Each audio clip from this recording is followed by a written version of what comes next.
on Glenida Avenue in Carmel, which is in the Drew United Methodist Church. So we created a space for us, and that's where you've seen us. And please come and see our shows. So I'd like just to tell you a little bit about community theater. And I know most of you must know about it, but I would like to share just what community theater means to us at Brewster Theater. And when I say, like, I'd like you to know who we are, it's because the people, the community involved are the blood and the guts and the heart and soul of what we do at BTC. So we tap into theater and to our community in a lot of different ways.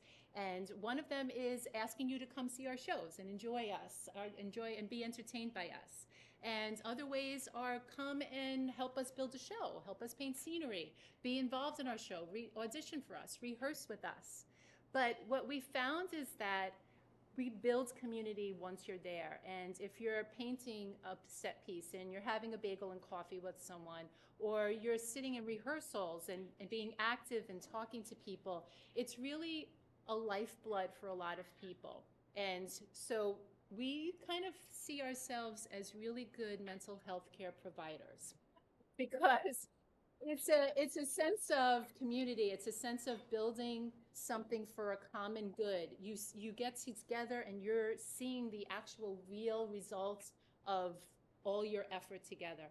So please come join us, whether you're audition or whether you want to work backstage, or if you want to just join us in the audience. We need you. We love you. You are really what keeps us thriving and pulsating. So we have our donors, we have our audience members, and we also have seasoned sponsors who really kind of kick us in the butt in the beginning of the year and get us going. And those are Robert Maloff Law, the Karina Rush Foundation, Hudson Valley Credit Union, the Putnam Arts Council, which receives funds from Putnam County. And next year we'll be able to say that we're grant recipients from the New York State Council on the Arts. So just a few other things we'd like you to know. We're developing workshops coming up, and our season starts in January, but we have one beautiful, beautiful show coming up in December next week. That's December 8th, 9th, and 10th. All is Calm, and it's the story of the Christmas truce of 1914. We have our musical directors here, Joy, and our director, Mario, here. And so it's, please come and join us there. We also have our season, and our artistic director, Christopher Gladys, is here. We have developed a really cool season, knowing who our audiences are, knowing who comes to play with us. And we're starting our season with Romeo and Juliet, directed by Vince Umbrino, then followed by Noises Off, directed by Bob Dumont. And our summer big musical is Fiddler on the Roof, directed by Judy Brewster. And we have our 4th annual Playwrights Festival coming up. And also we have a fall season that we haven't secured yet, but we're ready to announce very soon. We have workshops coming up and a play reading group on the first Monday of every month. So I'd just like to also introduce you, because we're an all-volunteer board, I really like to give some cred to the volunteer board members here, who are Judy Brewster, Christopher Gladys, Mario Riccabon, Jean Mazzilli, myself, Bob Dumont, Chris Gillespie. That's everyone. And we're here for your pleasure. So thank you. I'd like to bring in Bob Dumont, and we will get the party started.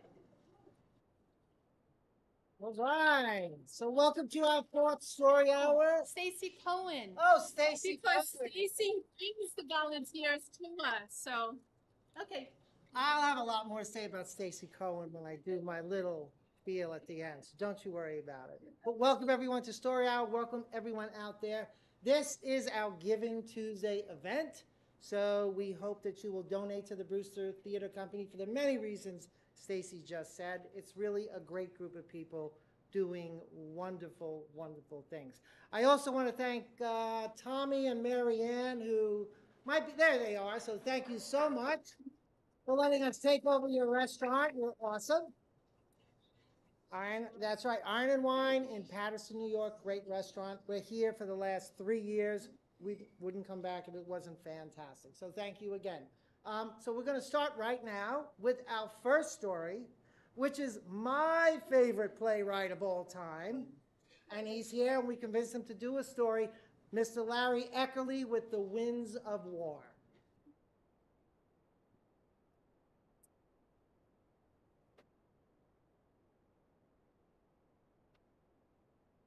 Thank you, Bob, and thank you, Stacy. And I really appreciate the opportunity to be here, and I also appreciate the invitation to join you tonight. Well, we're living in a complicated world and in challenging, confusing times. So it's not surprising that as a card-carrying baby boomer with grown children of my own, that I might find myself thinking back to simpler, less stressful times. It brings me comfort. It brings me peace. And this time of year in particular, it brings me back to an important and informative event in my life. It's a day I'll never forget. And in a very real way, this is my holiday story. A bit of context.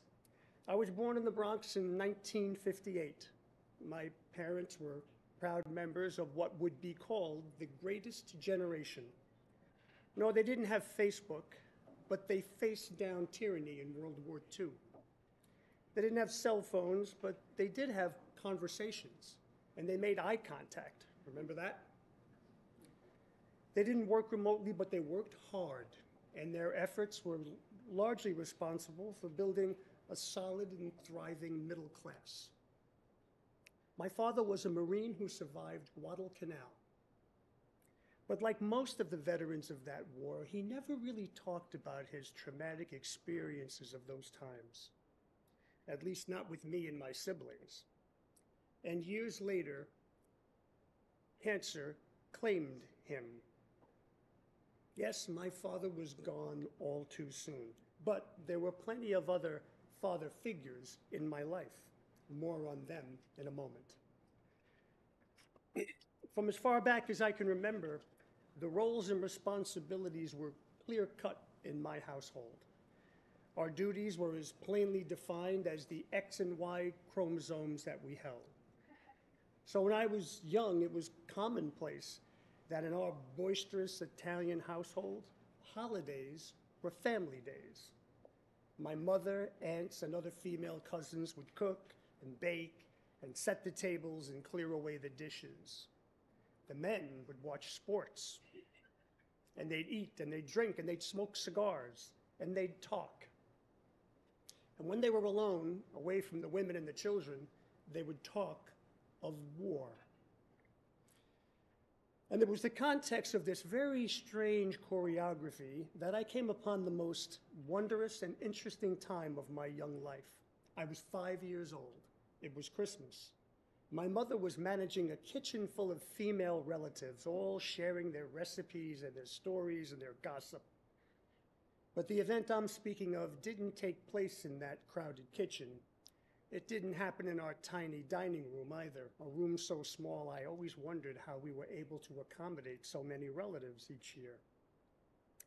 No, this memory was etched outside, after dinner, in the backyard of our home.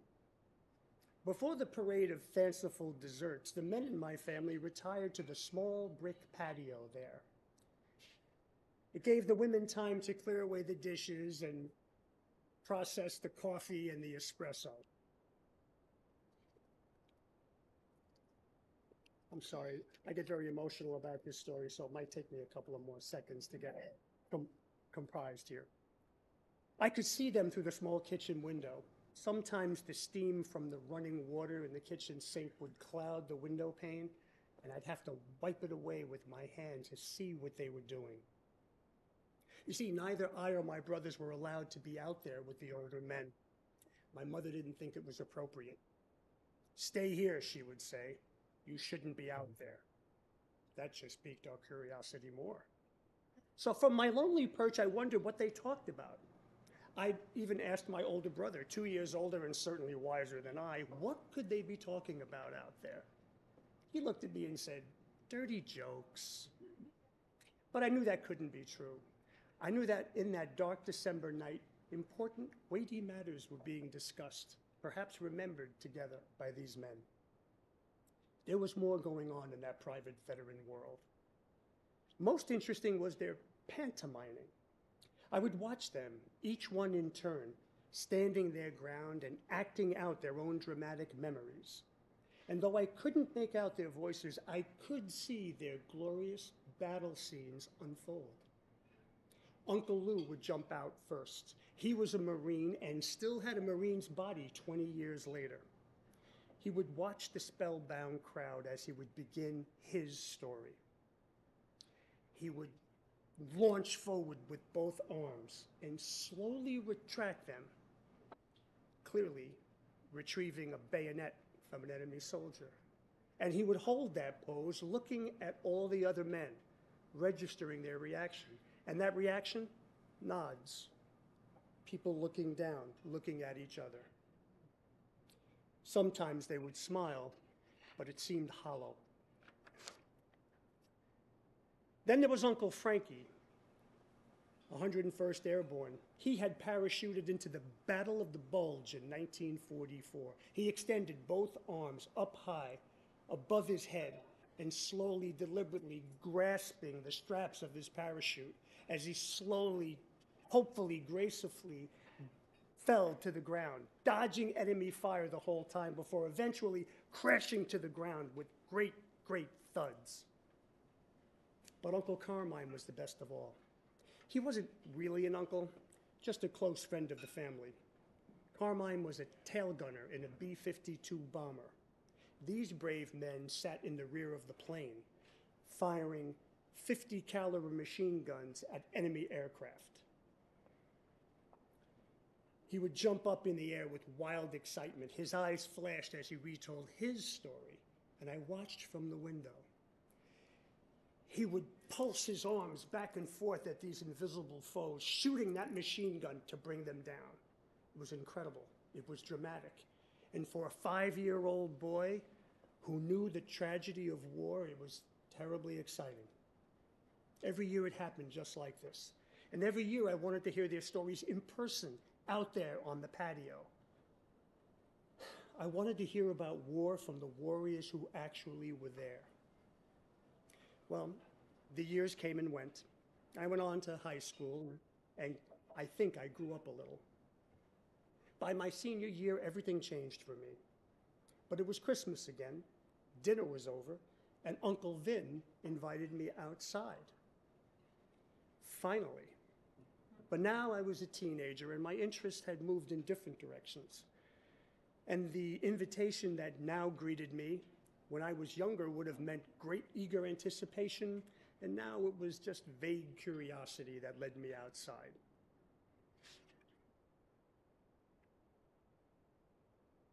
They were there, the heroes of my youth, my uncles and almost uncles, older now, a little grayer, some stooped a bit. Uncle Lou, the Marine, went first. He took center stage, as he often did, but now I was included. I was in their theater, not outside peering in from some stage door. I was right there for a glimpse of the action. He fiercely threw his arms out again, as he had done so many years, and he had slowly pulled his arms back with that retracted, deliberate movement. But this time, I was surprised. Because for as he did so, he didn't yelp out the pained cry of an enemy soldier. He didn't reenact calling out to his GI buddies for help. No, he didn't do any of those things. He just farted.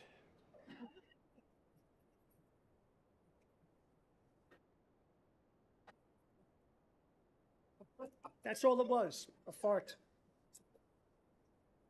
Suddenly, that pained expression on his face that got applause all those years from his colleagues, it just didn't seem the same. The suddenness and unexpected arrival of that blast took me by surprise. So I couldn't help it. I just burst out laughing. Yeah, it was in poor taste and it was vile, sure. But I laughed anyway. And not to be undone, here came Uncle Frankie, famed paratrooper of World War II. As memory serves, he came down with quite a landing as well.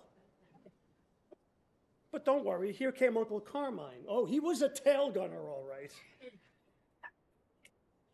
His arms were perfectly punctuating each flatulent release. It was insane. That year, he got a standing ovation thanks to Grandma's escarole and beans. Rude, yes. Revolting and dumb, certainly. But I was hysterical, not so much for the adolescent humor on display, but for the juxtaposition of fantasy and reality that played out that year in my backyard that December night. What I didn't know was, from inside the kitchen, my 6-year-old nephew, Eric, was asking my mother what I was laughing at. She peered out the window and sighed, then she rolled her eyes and looked at him and said, "Nothing, dear. He's just been drafted." Thank you very much.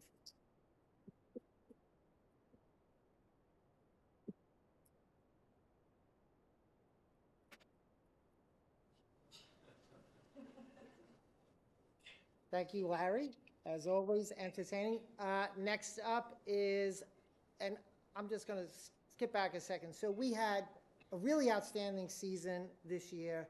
Larry was our first show of 2023, Gun Hill Diner. So thank you for bringing that to us. It was a great show, and also gave us the last couple of years some one acts that were just terrific. So thank you once again. Next up is Yelena. Where are you, Yelena? Yelena Bregman with a New Year's Eve delay.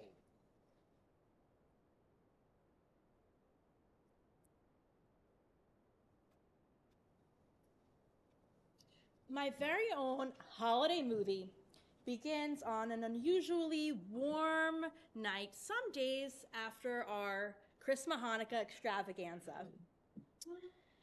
The alluring aroma of freshly ground coffee beans being transformed into the holy grail of beverages for parents everywhere, coffee, or as my husband likes to call it, life juice, filled our home. The menorah was filled with candle wax that had melted at each base, reminding us of the warm light that had filled our home for 8 nights. The tree stood proudly with its branches supporting delicate ornaments and decorations of memories past. There were empty boxes and strips of gift wrap paper all over the floor.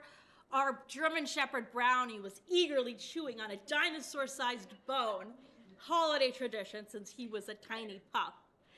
Elf on the Shelf had flown back to the North Pole, leaving behind a sweet note for the boys, a little piece of evidence of the magic that had surely transpired. You see, the children must have somehow convinced Santa that they were indeed worthy of being on the nice list, despite the deep-seated wrinkles in my forehead that tell a very different story. But the biggest holiday surprise was still ahead of us, because we were big believers in celebrating with experiences and memories with our kids. We were eager to take the kids to Orlando, Florida for the first time as a family of 4. We were packing our big, oversized Navy suitcase, and although my husband and I had some minor reservations about traveling with a toddler and our 6-year-old, we figured that a quick 2-hour flight and an easy-to-get-to airport would be just as smooth as tearing into that first piece of gift wrap paper. So my mother-in-law took us to Westchester Airport. We got there early. Everything was off without a hitch. The first minor hiccup happened at check-in when our suitcase was way over the limit, and we had to unstrip it and take out clothes and toys and books and stuff them onto our personal belongings. Then at the check-in line, the lady forgot to print our tags out, and we had to get back online, redo the whole check-in process just one more time for good measure. But wasn't gonna let any of this get us down. This was our first vacation in over 2 years. Plus, we still had plenty of time. In fact, we had no idea just how much time we were going to have. So, as soon as we got in, we could hear the cacophony of people all over the airport. And then the dreaded loudspeaker announcement. Attention all JetBlue passengers traveling on flight 559. Your flight is currently delayed for 2 hours due to poor invisibility. Well, the weather was exactly what you would expect in December. Fog. Yes, fog. Not storm or rain or a big winter storm, but fog. So thick that even Rudolph the red-nosed reindeer couldn't fly through it or see it. But that's okay. There was a little convenience shop, and I said to the kids, let's get breakfast with a big smile. So we went into the store, everybody picking and choosing drinks and snacks, arguing with Roman that candy was indeed not the best choice for breakfast, clearly losing that argument, then grappling with the little one as he would quickly take treats into his little hands and try to sneak it in just as quickly as we kept taking the treats out of his hand, putting it back on the shelf, going around and around, each parent taking turns watching the child while watching the belongings. 3 rounds of this circus act later, each child filled with sugar, processed food, and then literally tripping over the feet and legs of all these people that were layered on the floor of the airport because there was not a single seat left anywhere. We finally found a little corner to sit down, take a big deep breath, and realize that we had managed to kill a whole 15 minutes. Yep, but on the bright side, there was an expanse of the airport where my little one, Archer, was free to run. And boy, did he run. As if we were at a local playground and not in an overcrowded airport with grumpy people. I felt so embarrassed as all these people were clearly judging me. Number 1, I couldn't keep my own child still. And number 2, I couldn't keep up with him or run as fast as him either. Well, out of breath, I tagged my husband and said, it's your turn in the chase the toddler game. I hastily grabbed onto the excuse that I had work to do on my computer. You see, I had found a little hidden gem of the airport where there was a workstation. So I quickly set it up, my computer, got my coffee, got everything going. As soon as I did, well, the little monsters found me. And they climbed on top of me, begged and pleaded to take over my workstation and my computer, and of course, back to the convenience shop. At this point, we had spent more money on snacks than a ticket would have cost us at Disney World. Online at the convenience store, I got another alert. Our plane was delayed another 3 hours. But even though people were starting to leave and reschedule their flights, we held on to the hope that we were going to get on that airplane before the new year. Did I forget to mention? It was New Year's Eve. Just then, my little one jetted off and ran across the airport space. I ran after him and I saw he was chasing a cute little girl. Oh, my heart gleamed in joy. This reminded me of a time where we were trapped in an airport with my oldest, and he had made his first little girlfriend at the airport. He spent hours with his arm wrapped around this beautiful curly-haired girl sitting at the large bay window, teaching her how airplanes fly. I'll never forget it. I couldn't wait to hear what Archer was going to say to the sweet little girl. He reached out for her hand, and she kind of pulled back. And then he shouted at the top of his lungs, loud enough for everyone to hear at the airport, "I'm gonna push you!" It was time for us to go. Just then, I got another alert that the plane was delayed another 5 hours. But we still kept holding on to hope that the magic of New Year's Eve was going to come and save the day, no matter what. Just then, we got an idea that if something was going to turn around, we just had to have some positive thinking. And then things suddenly started to turn around. JetBlue started serving hot, fresh pizza to all of the passengers. and I hadn't received a delay alert in over 2 hours. I even managed to set up my workstation, and I got ahead of schedule on all my work. Just then, it was like the heavens opened up, and our airplane was cleared to board. It was finally time to get on the plane and inherit the wind.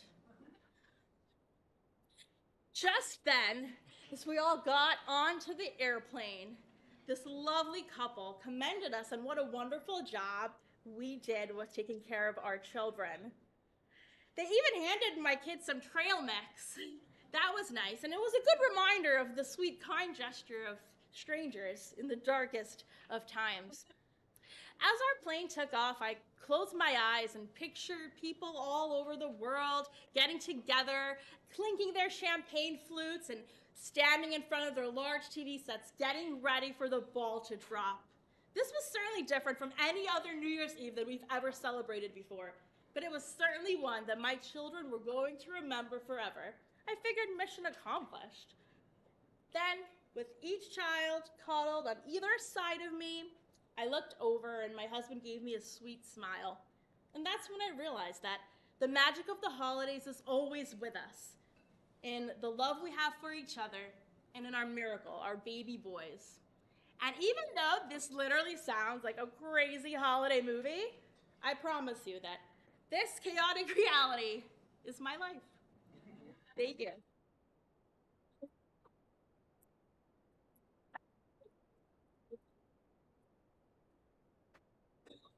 So this year's theme, you may have picked up, you had to have, Larry was a last minute, so we forgive him, and I don't even think he was told, but you have to say my very own holiday movie.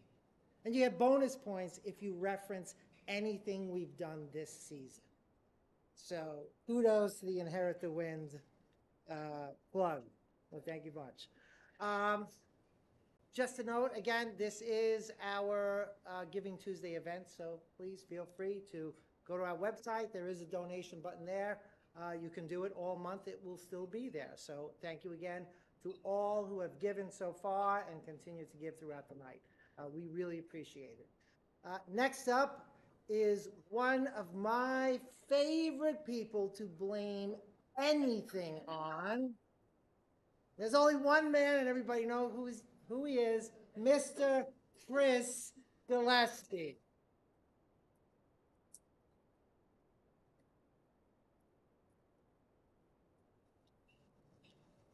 Okay, here we go.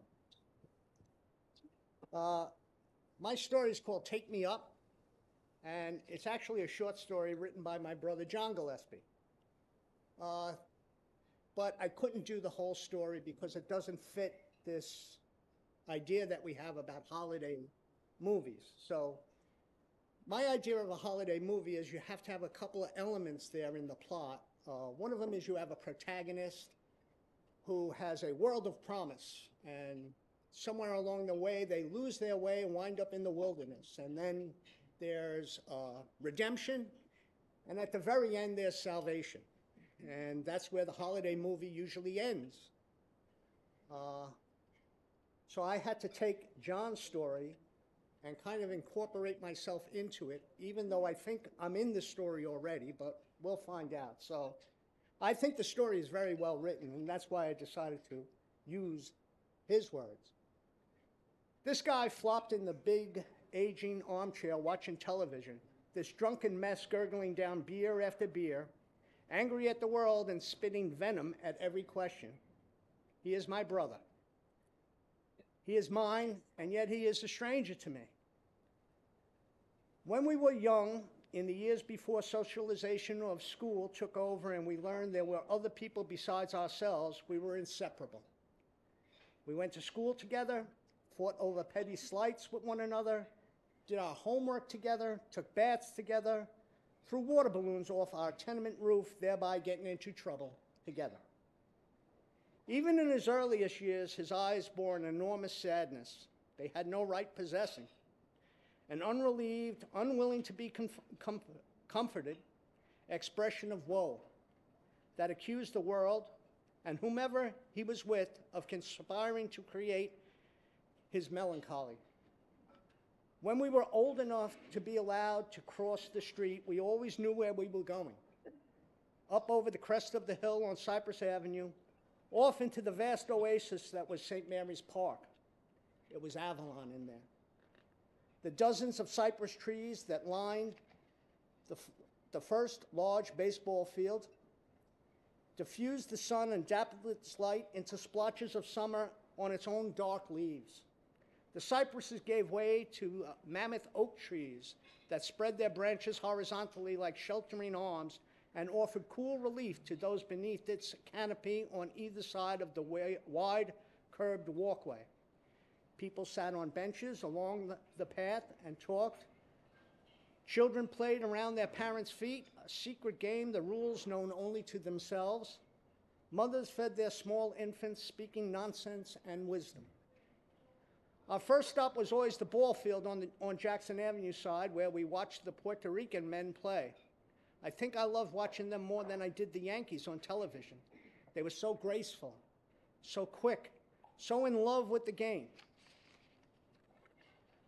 After a few minutes, my brother would jump up. "Come on, John, let's go on the swings." And with that, he'd walk rapidly away, heading for the long row of big kids' swings just to the right of the park house. I trailed behind him as quickly as I could, not wanting to miss the fun. We made our way around the short chain-link fence that separated the swings from the rest of the playground. The kids who were already there, all of whom were older than us, looked at us with barely disguised contempt. Brian and I lolled softly on our swings for a while, pushing ourselves by placing our feet on the ground, then letting go so that the centrifugal force took over and we rode out the momentum. The swing came to a dead halt, and we'd begin to slow, rhythmic process once again. We sat on those swings, not speaking, as we listened to the sound of the playground rise and ebb. Sometimes it reached a crescendo, the whole cacophony of humanity coming in, then dropped quietly, slowly down the scale, like raindrops off moss.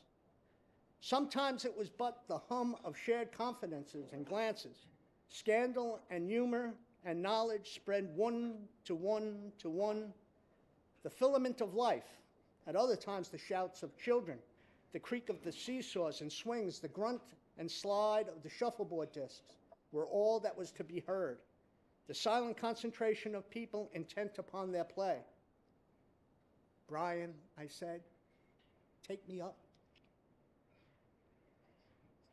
My brother jumped off his seat, set his arms akimbo at his hips, scrunched up his face and whined, "Brian, take me up."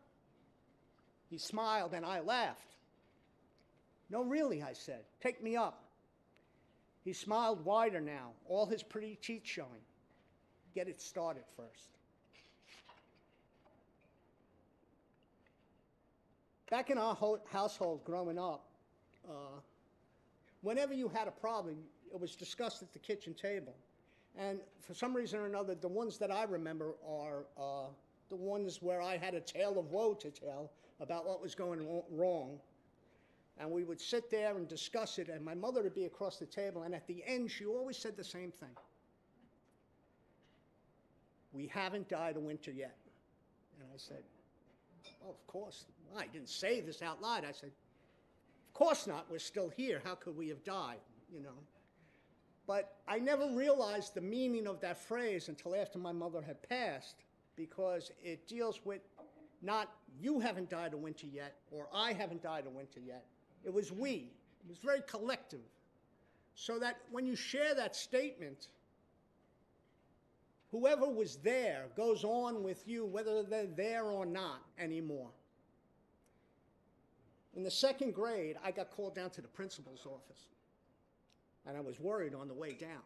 But when I got there, the principal sat me down and said, "Listen, you've been signing your name to all your assignments, printing your name as Brian Gillespie." And I said, "That's right, I'm Brian."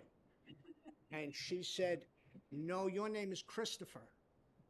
And I was a bit in shock. I go, No. My name is Brian Christopher Gillespie." And she goes, "No, on your birth certificate it it says Christopher Brian Gillespie. So from now on, you have to write out Christopher Gillespie. At first, I was like, this is pretty traumatic, okay? Because I went from a name with 5 letters now to a name with 11 letters. My work assignment had now increased by 120%, and I'm only in the 2nd grade, and I had no idea what a percent was, okay? And on the walk home, all I could think to myself was, I got to tell them at home that now they have to call me Chris or Christopher. And I don't know if they're going to be all that happy about it, but I kept saying to myself, you know, I'm really getting gypped here.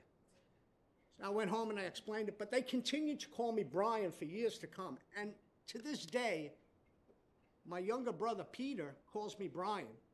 I don't know why, but not all the time, but sometimes. And every time he does, it's like a little foreign, but I remember. My brother John, we used to have discussions. And one of those discussions we had once was, I came in with this conversation about heaven. And I said, you know, John, I really don't get this heaven idea. I go, you pass, you get to go into heaven, you're playing a musical instrument. I don't play a musical instrument here, but I'm getting into heaven and they're giving me a harp. Do they give you lessons? And on top of that, you're singing. And I go, you know I don't sing very well. And the whole idea of wearing a white sheet. I wear white, 5 minutes later, I'm filthy. I don't know what happened. I don't even know where the dirt came from. And if it's only a white sheet, where are the wings? Are they on the sheet or are they on your back? And on top of that, what are you wearing underneath the white sheet? Because I like underwear, I really do, but I'm not exactly sure in heaven you're allowed to wear underwear. And he goes, you know, you've got it all wrong. And I said, okay, tell me what heaven is. And he goes, heaven is Fenway Park. And I was like, I got to hear this. And he goes, yeah, when I die, I'm going to Fenway Park.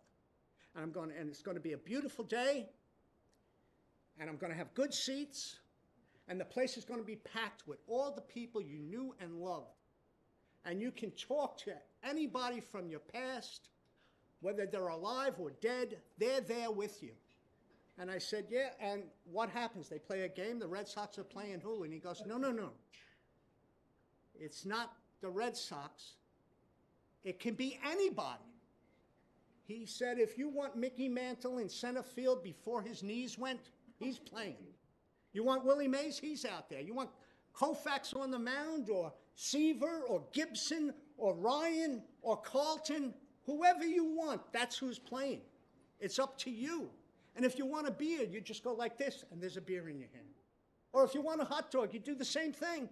And you just discuss and strategize about the game. He said it's terrific, and that's heaven. My brother John was born with a bad heart. He had open heart surgery at 3 months, 21 years of age, at 40, and again, he passed away in 2001. He was 46 years old.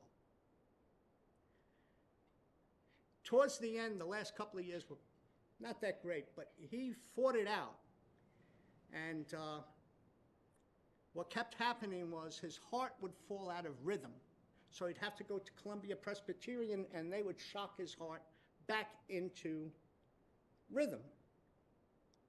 And then towards the end, it was happening, these episodes were happening so quickly, so close together, that they said to him, listen, there's a doctor up in Boston that we think you should go see, and his specialty is the electric rhythms of the heart. And when John told me this, I was like, this is his specialty? He goes, yeah, that's what he does.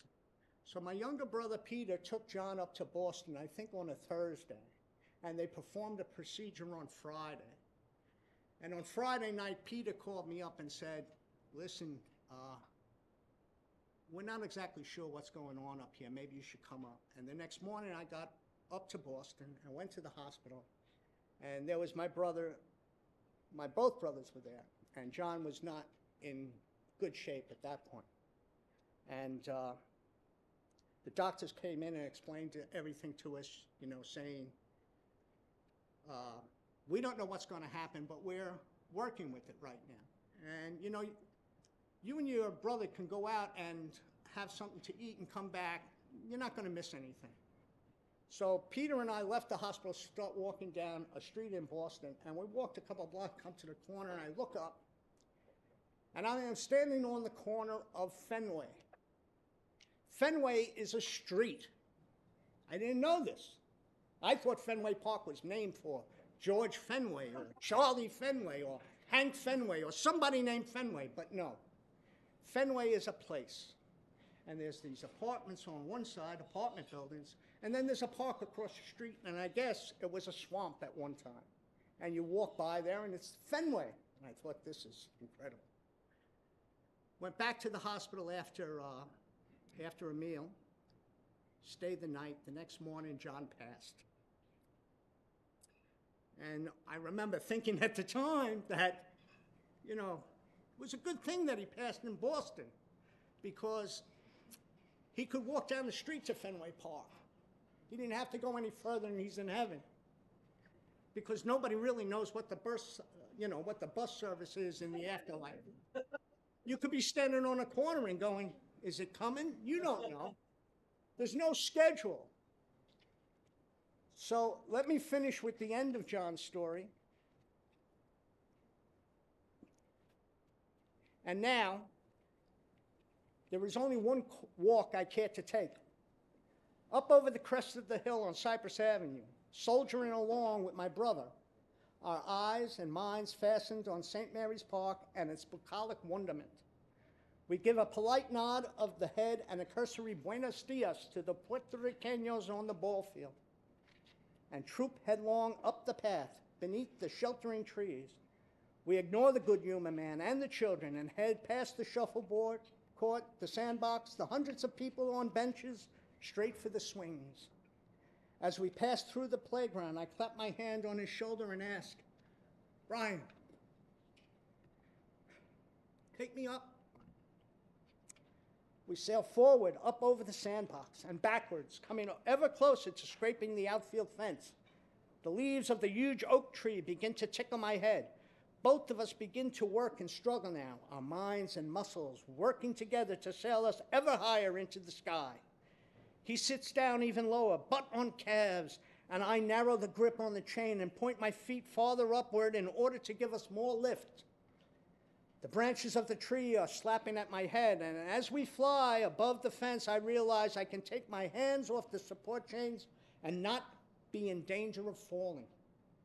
As the swing slides through the air, I sit with hands plopped in my lap and enjoy the rush of the wind on my body, the cool greenness of the leaves as they brush against my cheek. My brother has also noticed that things have changed, and he stands still above me, glancing around as we soar together, even higher. The filament has been lit. Initially, I had feared that the arc of the swing would become progressively smaller when we quit our physical efforts, but that is not the case. Rather, the arcs have gotten larger as we fly together into the air. And we are soaring, soaring together again into the trees, flying as one up to the very top of the fence. We glide together into our descent, then soar over the sandbox and park house and shuffleboard court. All matter meaningless now. We sweep backward and we are up over the top of the fence, soaring together over the brown dirt of the warning track, dangling above the luscious green of the outfield grass. We soar over the ball field once more, and we are gliding over the Bronx, flying across the sky. Together again, flying. Together.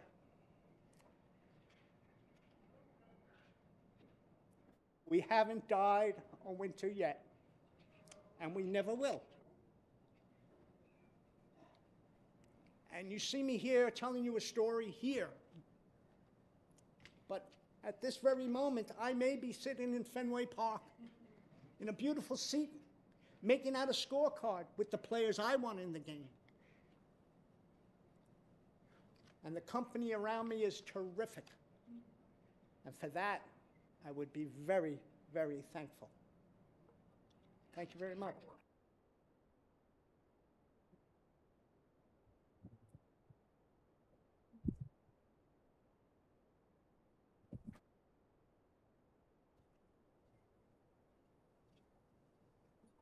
Sometimes you just have to trust people, and Chris Gillespie, despite the hard time I always give him, I trust him. He was in another show.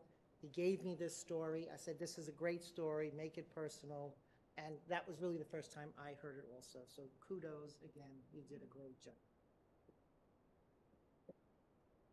But on a lighter note, I will ask everyone this.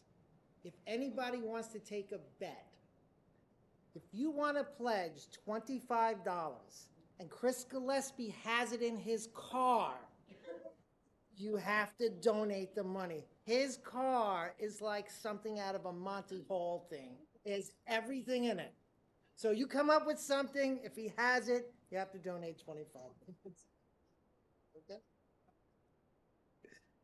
But thank you again, Chris. Next up is someone who's always funny to me, does a great job. She hasn't been here in 2 years, right? 1 year. Okay, see? That's the old memory.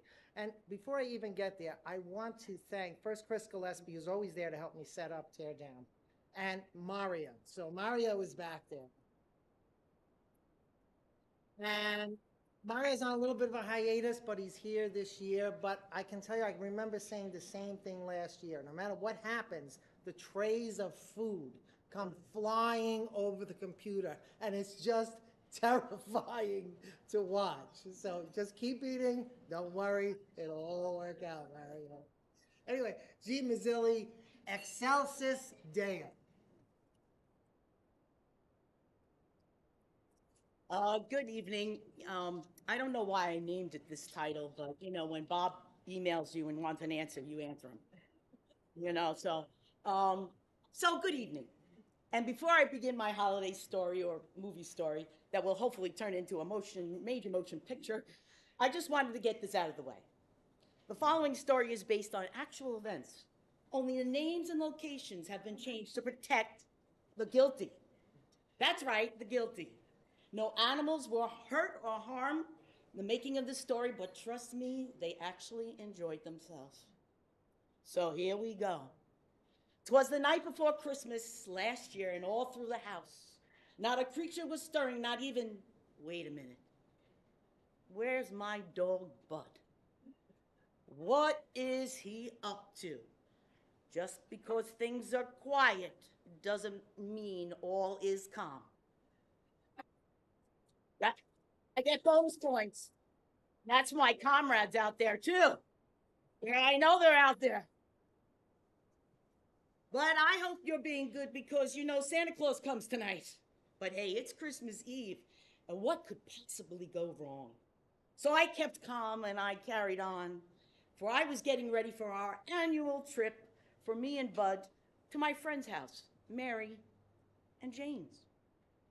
Yeah, for our delicious Christmas Eve dinner.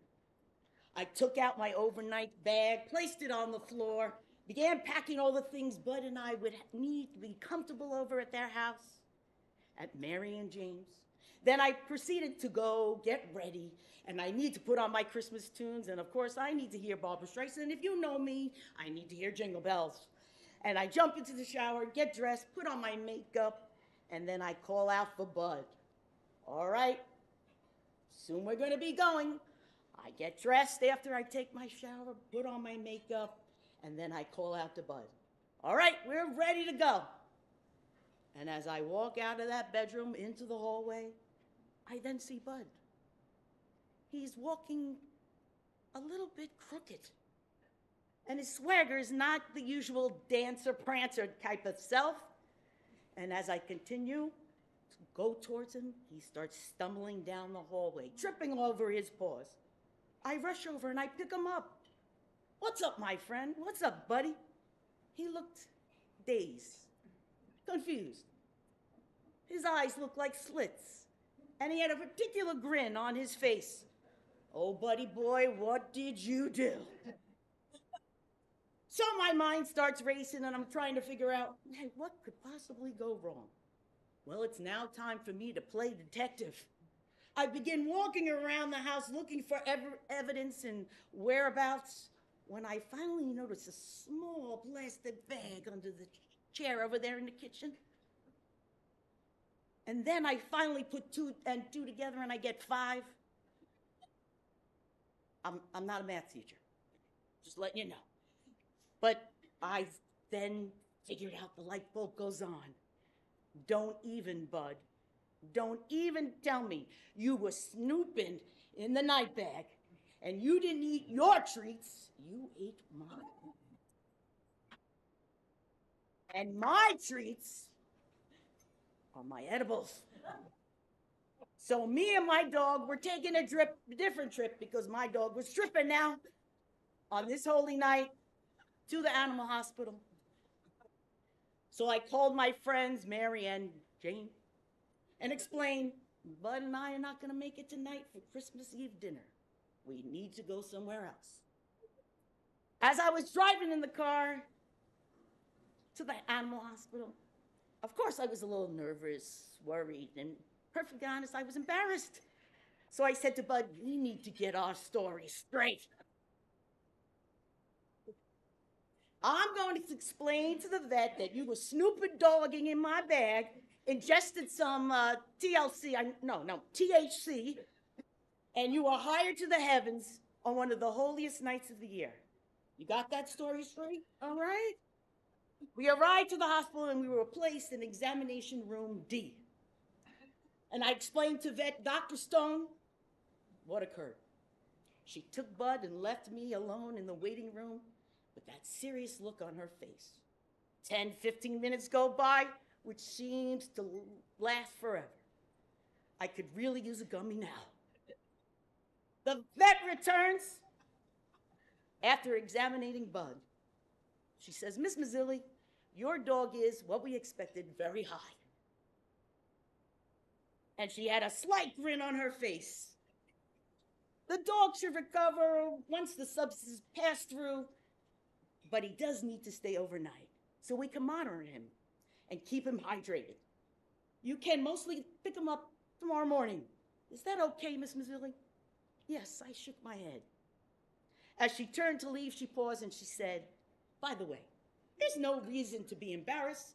I got 2 other dogs flying higher than kites in the recovery room back there. They will keep each other company. Everything is going to be all right, Miss Mazzilli. We'll give you a call in the morning. So as I watched the vet go away, I started thinking, if dogs could talk to each other, what kind of conversation would my dog have once he enters Cloud 9 lounge room meeting his new buddies? Hey, Smokey, check this out. Look at this newbie. I bet you he's here for chewing a doobie. No, I don't think so. He's in here for edibles. Man, he is a modern guy. Gummies. He's got that new age look on him. He has no clue. Yo, what's your name? Bud. Yo, Bud, I'm Jay. This is my friend Smokey. Is it your first time? Oh, well, yeah. Well, welcome to the club, man. So, what did you do to get in here, Bud? Well, I think they were talking something about, gummies, but they didn't look like bears. More like gumdrops. Funny, but no one was decorating any gingerbread houses. I told you, Smokey, it was gummies.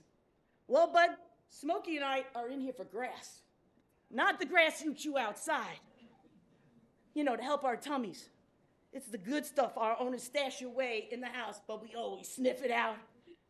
The good stuff, man. So how you feeling, Bud? Yeah, well, pretty good. I was at one point thirsty, but now I'm extremely hungry. Smokey, he's hungry. Don't these humans know that we get the munchies too? I can understand the water, but damn, where are the treats? Man, where are those treats? You think they have pepperoni or maybe even bacon, bacon, bacon? But what do you want, bud? Well, I guess milk bones? But that answer was incredibly bad. You know, we have the right to party, so maybe we should have a play date next year and do this all over again. Yeah, it sounds like a plan. So as the dogs carried on and reached the higher of their heights, they howled, "All is calm, all is bright," and they proclaimed, "Happy holidays to you all, and to all, a good night."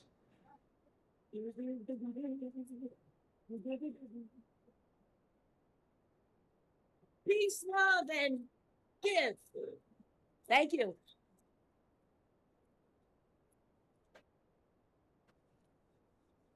So a story about that story. She comes in, she auditions, and here's how the process works. It's the easiest process in the world, so if any of you want to tell a story next year, please do. It's, you give an outline of what your story is. It's one rehearsal, and then you're up here. Couldn't be easier. Somewhere around 12 minutes max. Jean comes in, she's got an outline for a story, gives me something, I'm like, I don't know, Jean, is that gonna work? She's like, give me 5 minutes. I'll get it all straightened out for you. Don't worry. I'm like, Jean, do you wanna just take the weekend? You can take the weekend. 5 minutes, that's all I'm telling you. Goes in the kitchen, writes this thing out, comes back. I'm like, hysterically funny. I don't know how you did it. It was amazing. So it was truly amazing. But our next two, well, we have 3 new people here. Larry is number 1. And our next 2 storytellers, Jake McGuire is next. That's the spirit.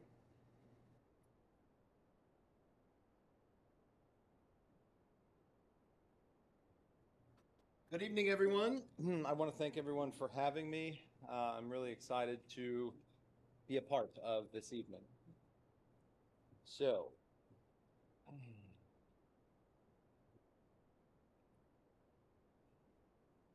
my very own holiday movie starts with a cheery opening scene. Establishing shot of a rundown school in a rundown neighborhood, a la Stand and Deliver, or The Principal, or Wildcats. Apologies for my dated references, this is a period piece. Cut to interior classroom. The walls are sparsely decorated with posters sporting inspirational quotes like, "Reach for the sky," or "Work hard, dream big, just do it." It's December, it's cold. The heat in the school is not adequate. You can tell by looking at the students that almost all of them come from homes where their next meal is almost always in question. Homes where there are no presents under the tree, let alone a tree to put them under. Their teachers do all they can to help these students and their families, but they can only do so much. This is a kindergarten class. What did I tell you? Cheery opening scene, right? Enter our hero, Big Joe. The classroom door burst open and in walks extreme close-up. Ho, ho, ho! Big Joe is dressed in a perfect red and white Santa suit. From the shiny black boots up to the snowy white hair and beard, he is Santa to a T. He immediately changes the atmosphere in this room as he does wherever he is, no matter what outfit he's wearing. What Joe can do better than anyone I've ever met is make every person he meets feel like the most important person in the world. When he looks you in the eye, he sees straight to your soul. Whether you're an innocent, deprived, hungry, cold kindergartner or a neighbor who just got released from the joint, Joe treats you with the utmost respect until you give him a reason to treat you otherwise. In that impoverished classroom on a cold, foggy Sacramento morning in late December 1988, Big Joe McGuire delivered Christmas. I witnessed it. I was in that class, and Big Joe is my dad. He gave me no advance warning that Santa would be making a visit, and to this day we've never spoken about it. It was his wedding ring that gave him away to me.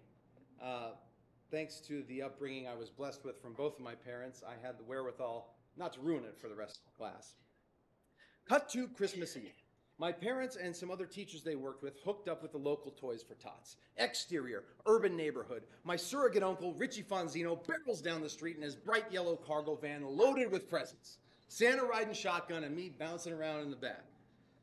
Exterior yellow van, Santa loads his arms with presents. Exterior night, dark, single-story home. Santa knocks on the door. A husband and wife in their early 30s answer the door, and 4 young kids crowd around behind them.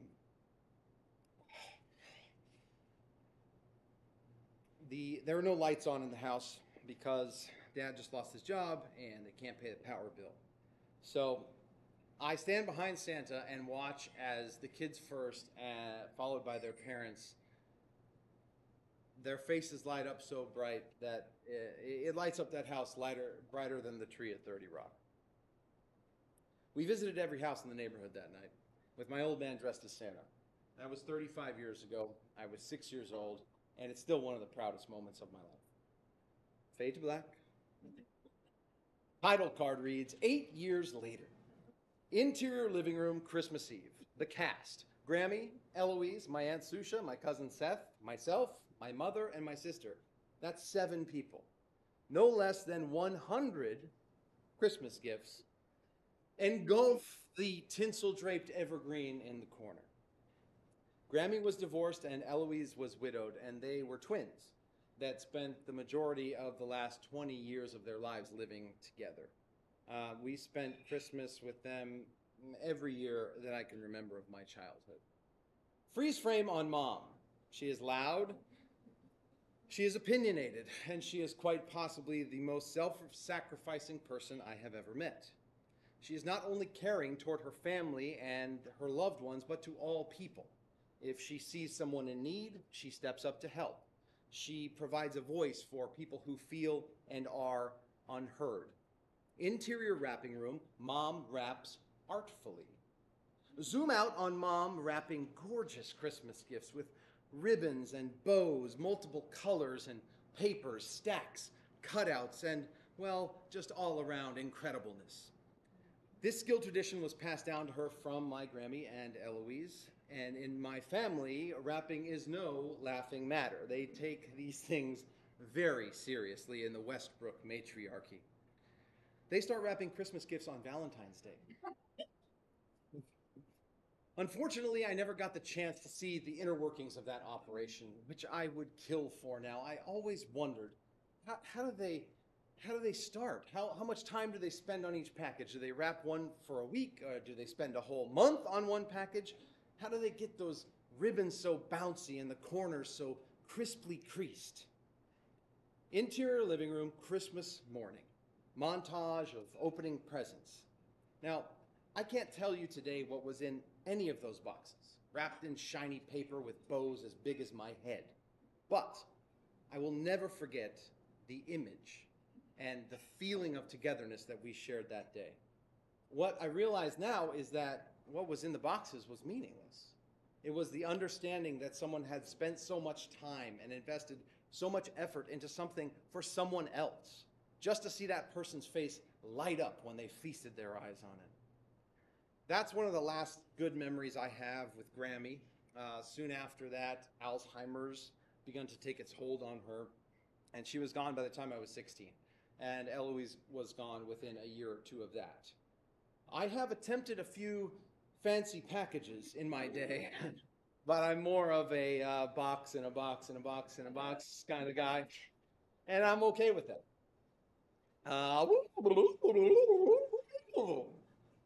In 2010, after a decade of debauchery and moving back and forth between New York and California more times than I can count, I found sobriety, I found peace of mind, and I found a foundation to build a life upon. I got sober in New York City and arrived in my hometown in California, 7 months sober with a new lease on life. I had an opportunity to outfit a new theater in the building that I learned to be a performer, and I was all in for the ride. Big Joe was struggling. In the same years that I had lost everything and started to put it back together again, he lost a lot too. In the late 90s, he had a gastric bypass that resulted in sepsis. So he spent 60 days in intensive care at UCLA, 3 hours away from home, and then another 30 days in the local hospital. He went in at 425 pounds, came out just over 200. No muscle mass and a severely weakened immune system. As if this wasn't enough, after 3 years and 4 smaller procedures to remove an infection from a bone in his foot, his left leg was amputated just below the knee. Now, he firmly believed that suing people was something Republicans do. So no malpractice suits were filed. And soon after that, his mom died. So the consumption of cheap vodka skyrocketed and pain pills arrived on the scene. Annually, he began to visit the ER in Decembers with pneumonia. And on more than one occasion, doctors told us he probably wouldn't make it through the night. So, upon my triumphant sober return, I offered to help him kick the pills, which had completely replaced the booze by now. And he was not interested. Within 2 weeks of my arrival, after a few phone calls with no answer, I stopped by his house to check on him, only to find blood on the floor and sticky backs of EKG tabs on his bed. Now, after about 48 hours, he was released from the hospital and admitted to a rehab clinic where he'd stayed so many times that they greeted him like Norm walking into Cheers. You can believe that he had a one-liner wittier than the last every time he rolled that wheelchair through those sliding doors. You know, like looking back, the thing that stands out the most is that through all of it, he remained happy, and a smile on his face, and a joke to tell, and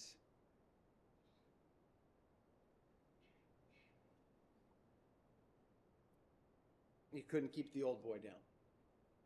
So in mid-December, I go to visit him, and I say, "Hey, Dad, Christmas is coming up. Do you want to do anything special this year?"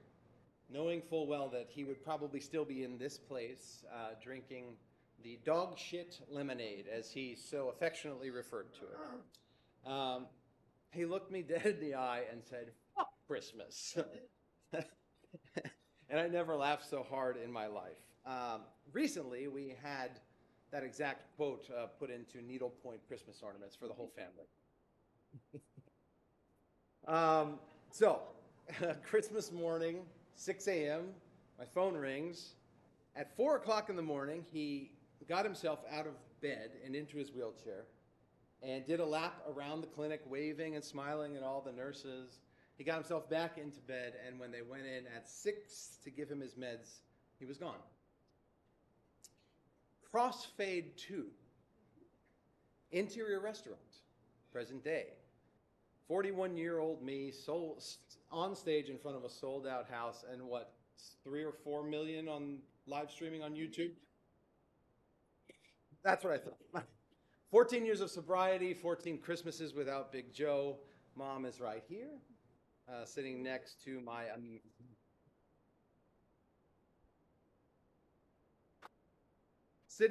amazing wife, Eve. We have 2 incredible sons. Arthur is 4 and Ollie is 2.5, going on 20. We like to host Christmas at our house. And while we don't have a room dedicated to wrapping, we have a closet. Nana arrives Christmas Eve or Christmas morning with a trunk or sometimes an entire car full of the most beautifully wrapped gifts in the glowing tradition of her mother and my great aunt. The room is filled with oohs and ahs as each one is placed around the tree, and I can't help but be overcome with warmth and gratitude for the loved ones I have in my life, and the amount of time and energy that we each put into making the others know how much they mean to us. What I try to remind myself every day, especially around this time of year, is that it's not about the wrapping paper or the Santa suits. It's about the people we love and the moments we get to share with them. I always question whether or not we're doing enough to teach our sons the morals and the principles that we value.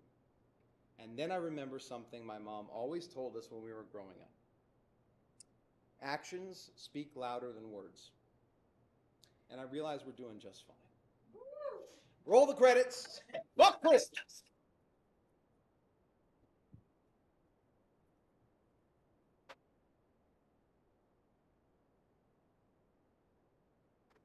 Thank you, Jake. That was awesome. And just to take a minute, we are a volunteer organization. Everybody comes together. We build things together. We fight together. We make happy times together. We sing, we dance. That's what this organization is all about. That's what your money goes toward. It's really a great group. And we introduce new people like Jake, who has a terrific story to tell. And as you can hear, that some of them are very personal. So we thank you for sharing your personal details.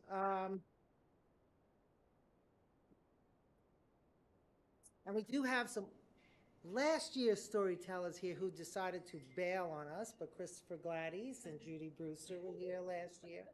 But we'll expect them back next year. Don't worry about that. All right, next up is Stephen Rowe, Distant Christmas Memories.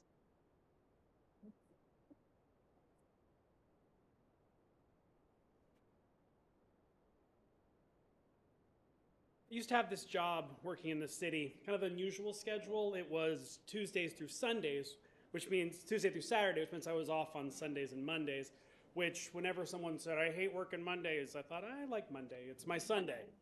And I thought that was funny. Well, this job was really busy, Monday through Friday, just busy and packed with people. But come Saturday, there was never anybody there. I was pretty much there by myself. They didn't even turn all the lights on. To save money, I suppose. But where I sat in my little corner, if I didn't turn my light on, you wouldn't even know I was there. I was there all by myself. So one Halloween, I was sitting there and I thought, well, I'm going to put up some decorations. No one knows I'm here. So I put up some cheap orange and purple incandescent lights and put some spooky skeletons out and some grinning jack-o'-lanterns, and it was cute. And come Christmas, I swapped out the orange and purple for red and green, and my spooky skeletons became jolly snowmen, and my jolly little jack-o'-lanterns became Santas. I even found random boxes around the office and wrapped them and put them there just for decoration. It was cute. I was happy with it. My office was really kind of plain. I think it was on purpose. Some kind of odd art here and there, but suffice to say, when all of this stuff came in, they got noticed. And then when someone would say, oh, you brought in a lot of stuff, I would bring in even more stuff. And over the course of about 3 or 4 years, it got arguably out of control. One of my favorite things was someone would say, oh, you got a lot of things there. It's really... And I say, yeah, well, I've got 4 boxes of decorations. This is just 2. I'm halfway there. It's going to get a lot worse. Don't worry. So I'm sitting there on a Saturday, quiet.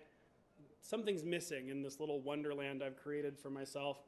And normally I think it'd be rude to play music during the workday, but no one's here. I could turn it up. No one's going to hear it. So I went to Spotify to pull some things together, some of the classic Christmas songs, and it didn't feel right. It didn't match this space I had created. So I kept digging and found this genre of music. It's hard to describe, but it's more how Christmas feels than a song that you know. For example, someone would take like an old Charlie Brown Christmas song, strip it down to just the vocal, just the instrumentals, maybe slow it down a little bit. Then over the top of it, they'd add that old spinning vinyl record sound that you'd only get if you'd played it like 1,000 times. It was real nice and atmospheric. And then they'd put like an echo on it, kind of like a reverb that sounded like it was playing on a radio in a distant room, or like an old memory that was calling back to you. The best way I can describe it was I grew up in the malls in the 90s. It'd almost be like walking in the mall with the big Santa displays, and you'd hear like a popular pop song on one of those busted mall speakers. It's familiar, but somehow distant and just out of reach. Well, that kind of music spoke to me, so that's what I put into my playlist. Worst of all, when I go to save, it's like, give it a title of your playlist. Well, I don't know what you call a feeling. It's not really music, it's emotion. So I thought about it and thought, okay, what does it sound like? And I just came up with Distant Christmas Memories. And I thought that was cute and vague. So then it says, put a description on it. Well, I don't know how you describe this. I had enough trouble putting a title on it. So I thought, okay, when this is playing, what do you think of? And I thought, you know that year your family got you the Nintendo 64? This is what that Christmas sounded like. It sounded poetic and cute, and I was happy with that. So for my very own Christmas movie, starts with probably a song from that playlist. And if I could get my wish, the whole thing would be shot on an old clunky rectangular VHS tape recorder like my dad used to have. I'd want to go in and digitally make each Christmas light just a little bit brighter than it was, glow just a little more, because in my kid memories, that's exactly how it was. And if I could really get my wish, I'd have every theater that played it have the heat turned up just a little too warm, so everything was just cozy, because in my kid memories, everything's just really warm and cozy. So that's what my movie would look like and feel like. What would it be about? Well, naturally, it would be about the year my family got me the Nintendo 64. Now, if you don't know what that is, that's fine. When I was in 6th grade, it was the video game console to have. It was big and fancy and state-of-the-art, and I wanted it. The only problem was it was a little expensive. You could actually rent one from Blockbuster. You'd go in and you'd rent this big black suitcase. It was thick. It looked bulletproof. You could throw it off the roof. It'd probably survive. So we'd bring it home. You'd snap the latches, open the briefcase, and plug it in. Now, there's a flashback for some of you. You'd actually plug it in with those 3 red, white, and yellow plugs on the back of the TV. HDMI wasn't even a thing yet. You'd plug it in, you'd play all weekend, have a great time, but then every kid in my situation would come the sadness. When you unplug it, pack it up, take it to Blockbuster. Well, that's what me and my brother wanted for Christmas that year. We wanted a Nintendo 64 that I didn't have to take back to Blockbuster. And we've been working my family really hard on this for a long time. And I remember it was close to Christmas at a church service. I was sitting next to my grandma. And you know how kids are when they're really excited about something and it means the world to them, so they assume it equally means the world to you. So I'm explaining it to her. Grandma, this is revolutionary. The controller's got 3 places where you can hand it. There's a joystick in the middle. And do you remember Mario, the guy, the hat that jumps? He can go in a circle. Before he could just go left and right, but now he can go in a circle. And now there's 4 ports. You can put 4 controllers in the front of it on the same TV. And this, I think, is where I really tried to sell my family on it. Grandma, you can play with us too at the same time.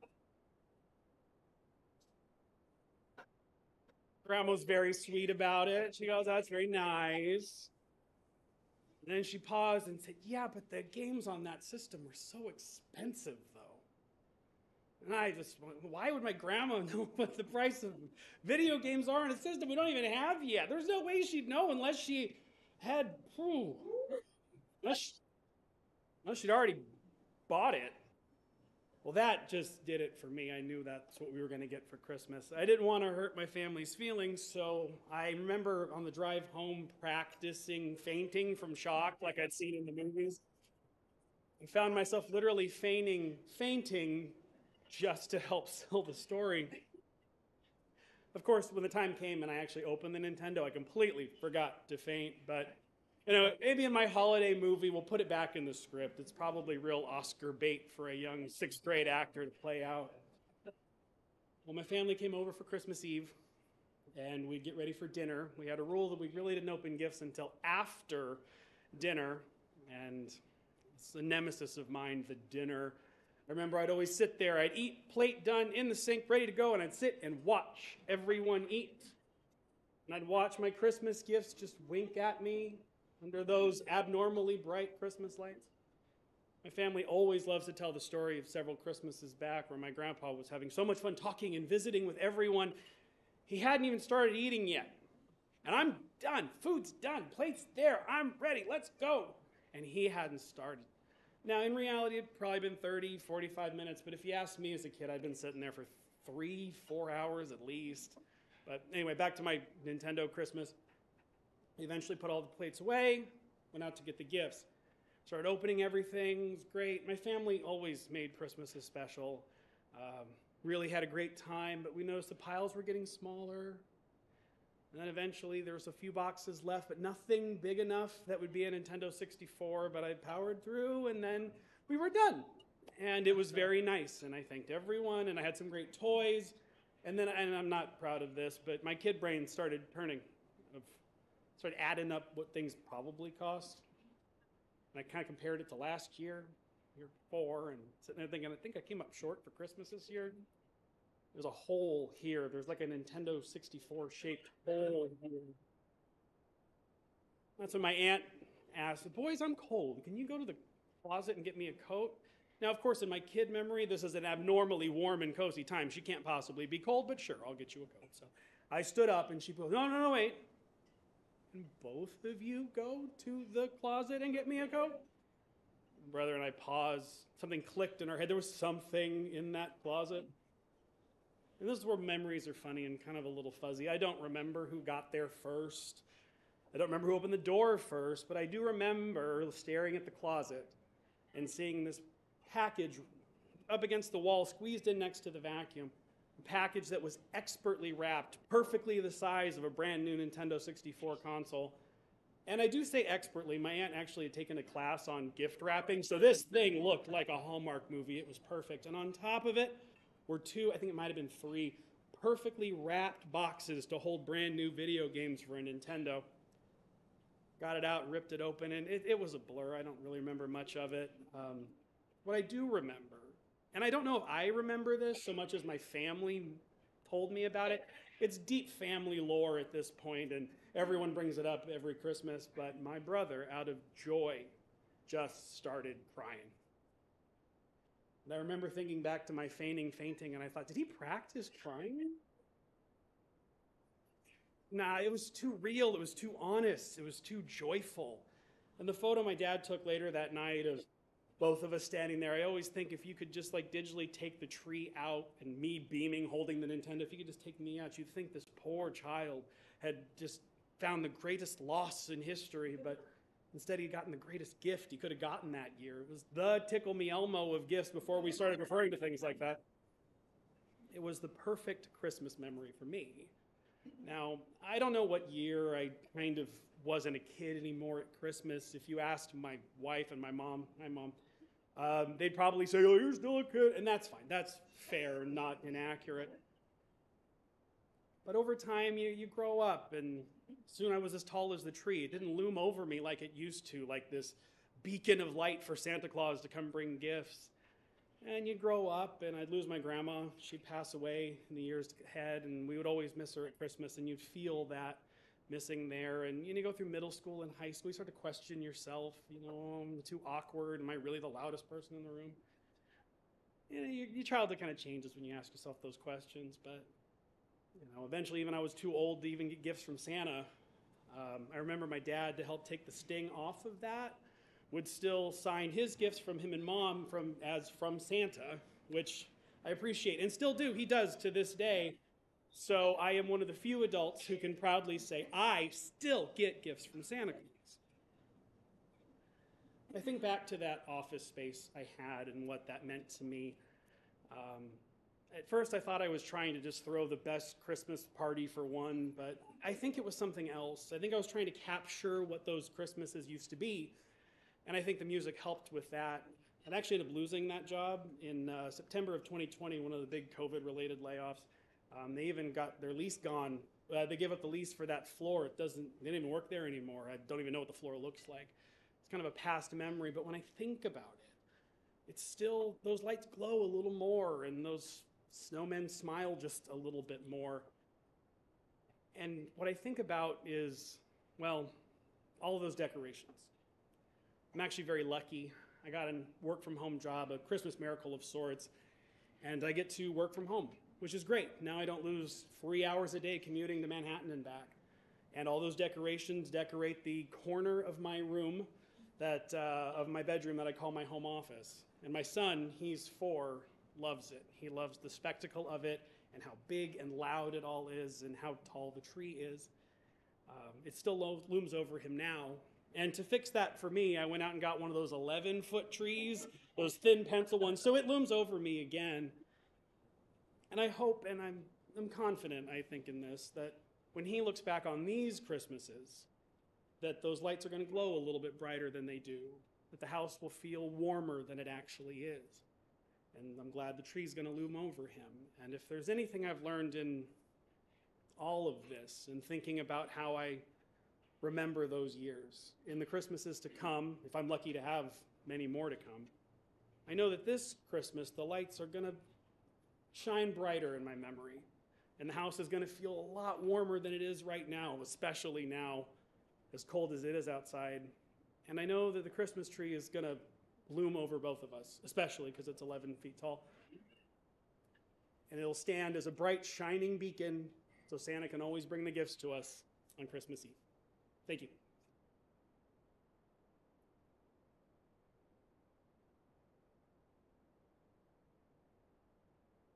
Thank you.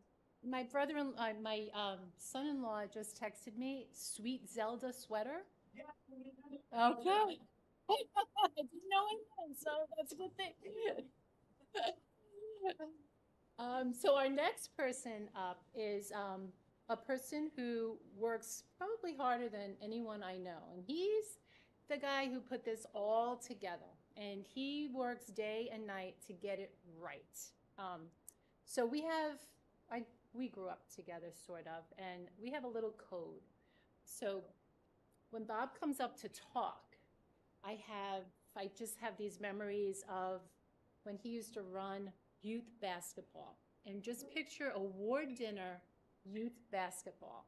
So I'd sit in this big gym with a whole bunch of CYO players, all kids, and I'm the only girlfriend sitting in the audience. And Bob likes to talk. And he'd talk a lot about each of the members, and they'd love it, and it was a wonderful thing. But I used to sit there and give the old, like, stuff as you.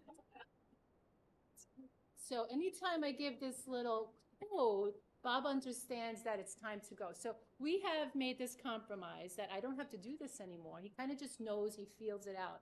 But I'm also glad that tonight has happened because, like I said, he works hard and perfects everything he does. And sometimes I talk to him recently, like in the last week, like, Bob. Oh, you're practicing your story again, aren't you? So he'd just glaze over in the middle of a conversation while he rehearses the story in his head. So I'm glad he's able to empty it out, all to give it to you. And here is Bob with The Devil You Knew.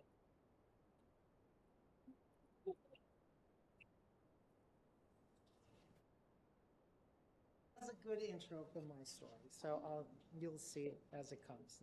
But I am the last one, so thank you again for attending. Saturday mornings for me were always a very special time and a place. And I know a lot of people like to use those hours to sleep in a little late, do some work around the house, bring the kids here or there. But for me, Saturday mornings mean that's the place I want to be the most with the people who are very important. I grew up in a small town, Bensonhurst, Brooklyn. So you would think that's a cold place in New York City, but in my neighborhood, everybody knew everybody. So when we were young, we were those hooligan kids. And we would play football in the winter in the middle of the street, and we would run towards some imaginary goal line, totally oblivious, knock into some guy's car mirror, keep going on when you fall down, and you realize that the mirror is on the floor, and your friends come over, and they're like, "You are in a lot of trouble." We were like, "Don't worry, this glass in my side doesn't hurt one bit." Or we played baseball in the summertime, and we used the sewer cap as home plate, and we would inevitably drive a ball through somebody's front window into their living room, and we would scatter like seeds in the wind. No bats, no gloves, nothing to be found in the street. But everybody knew who we were. There was no secrets. And shortly after that, the knock came on the door. My mother was there. There was a handout extended. A collection would be taken up, and wrongs were righted, and we went on. There was a lot of stoop sitting in that neighborhood. and we would tell stories all night, endlessly. There was first kisses, and I'm not proud to say it, there was even some underage drinking with the likes of Boone's Farm. I mean, why do they make Boone's Farm beside underage drinking? That's the only purpose.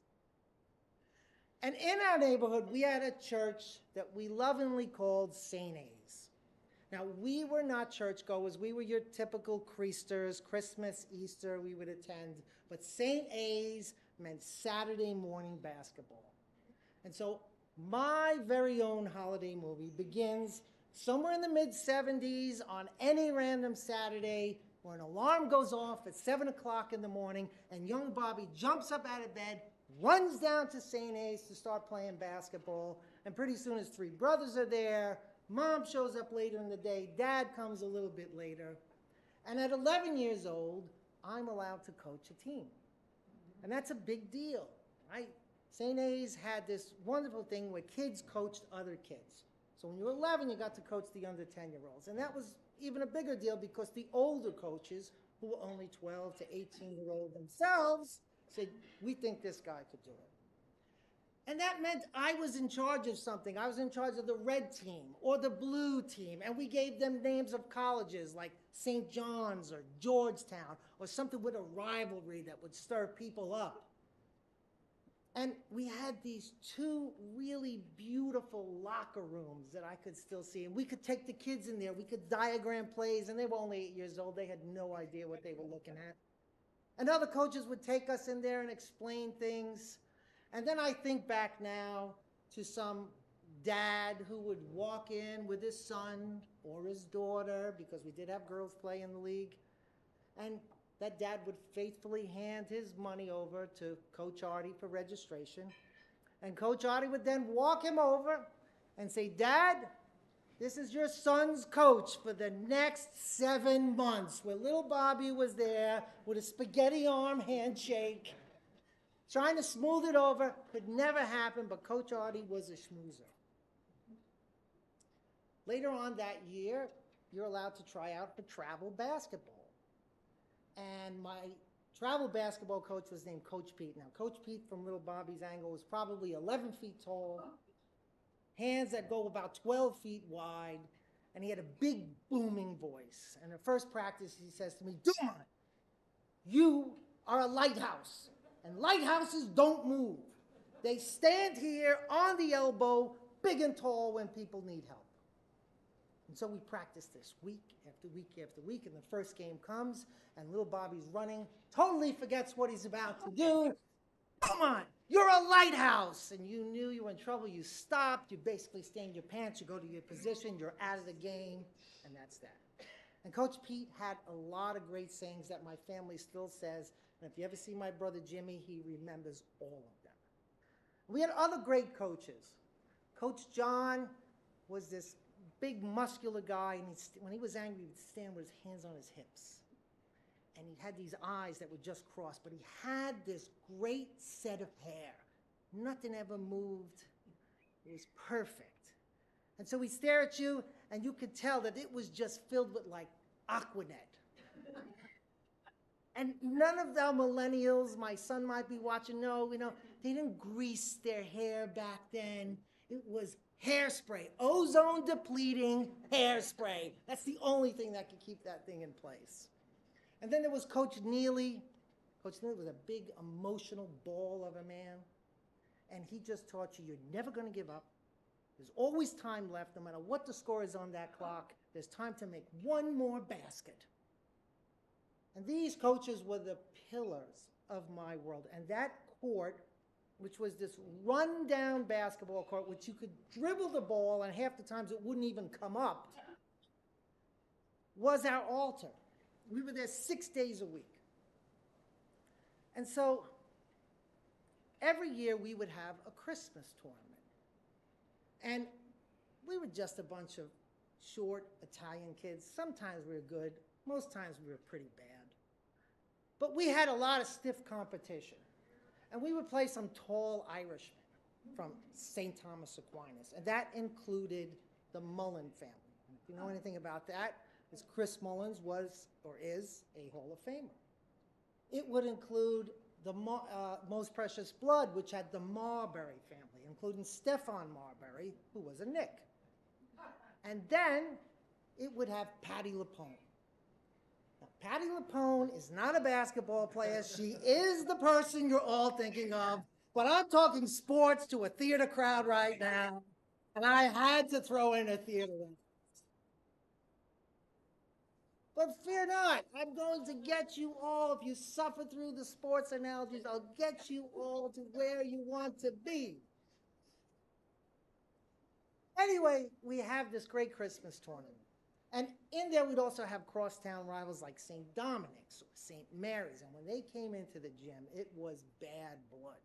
I mean, parents would just rouse kids. Kids would rouse parents. Other kids would rouse each other. It was just a tinderbox. But when the Christmas tournament came along, we wanted to put our best foot forward. And so we would decorate the gym. So people would donate their last year's Christmas supplies, and we would get like the Merry Christmas sign. Only it was missing the M, so it would say Merry Christmas as we walked in. But that was okay because we wanted to set an example, and if we had our way, it would say Merry Christmas FU in the Catholic Church. Nothing better. And if you could make the semifinals of the tournament, that was a huge deal. Everybody you know, everybody you sat on the stoop with, everybody you played football with, everybody you played basketball with would be in that gym to cheer you on. Because that was a huge deal. And so, just so everybody understands where I'm going, think of the semifinals as like that huge musical number, like right before intermission.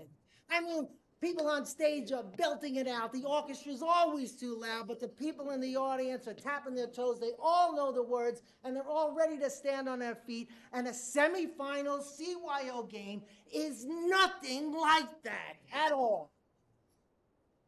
So we're going to start that game with a low murmur. Parents are going to walk in and they have to pay $1 for this event, so they're already a little annoyed. That mom's in the kitchen and she's slinging out pizza bagels like something out of a John Wick movie, like bullets are going everywhere. Dad gets there early. He wants to sit at half court, and the big games, Dad brings a cowbell. Bing-a-ling-a-ling, you hear the cowbell, you know you're there for it.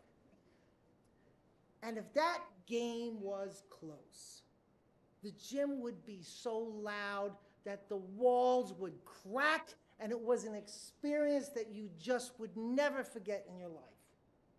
And so one year, I decide with my teammates, we're going to get down to the gym a little early. We're going to work harder. We're going to work faster, and we are going to make the finals of our tournament. And so my teammates get there, I get down there, and we run down the stairs. Gym was in the basement. And as we get there, we all look out. We see something so heinous, so vile, so disgusting that we could hardly believe our eyes. And we all just looked at each other and were like, what the fuck is going on here? And so that morning, just to take it back another step, I call my teammates. So we have to get together. We got to practice. And at 13 years old, I actually had the key to the place. Imagine that. A 13-year-old can open up and close the rec center without a problem. So we get there, and I go to put the key in the door. My teammates are all waiting because they think it's locked. And lo and behold, I go to put the key in, the door's open. Evil tip number 1 just happened right there. And we open the door, run downstairs, and what we see out on our altar of a court is nothing but racks and racks and racks of costumes.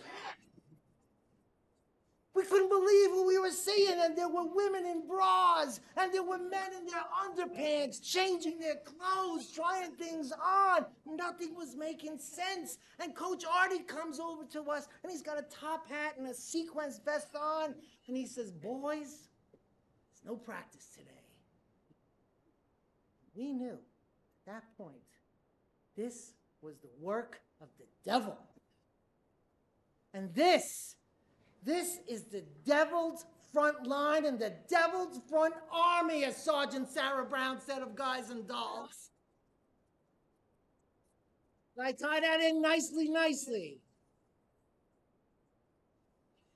Anyway, we knew that our enemy was no longer St. Dominic's or St. Mary's. It was the St. A's Theater Guild. We hated them. And you know how theater people are. They take up more room than they need. They could have easily had a little corner of the gym, but they sprawled over everything. And first it was one rehearsal, and then they sang. They sang on our precious altar of a court. It made no sense. And then there was 2 shows, and we lost practice time for rehearsals. Nothing made sense in that environment. And so we're there, we're scratching our heads. We're trying to figure out how to rid ourselves of this devil. And we realize that we can't. They're just there. We got to live with them. Do you know how hard that is? Have that extra pizza bagel in there and you can't practice to work it off. It's exhausting to even think about. But in the end, the devil that we all knew really wasn't a devil. You see, now I spend my time on Saturday mornings painting sets and building things. And I'm at the soundboard or the light board. And I can tell Chris Gillespie over there to go F himself at any given moment. And he only holds it against me for 2 or 3 days now. He's gotten used to it. I can tell Chris Gladys that I can't stand Christmas lights on his set. And he can tell me he hates my spinning pictures. I can walk by Stacy Cohen like she's not there, that just like it happened today. And my wife will tell me to do it simpler. You don't have to make it so complicated. But by the way, here's 57 light cues and stay till midnight. But that's the honesty I grew up with, and I appreciate it.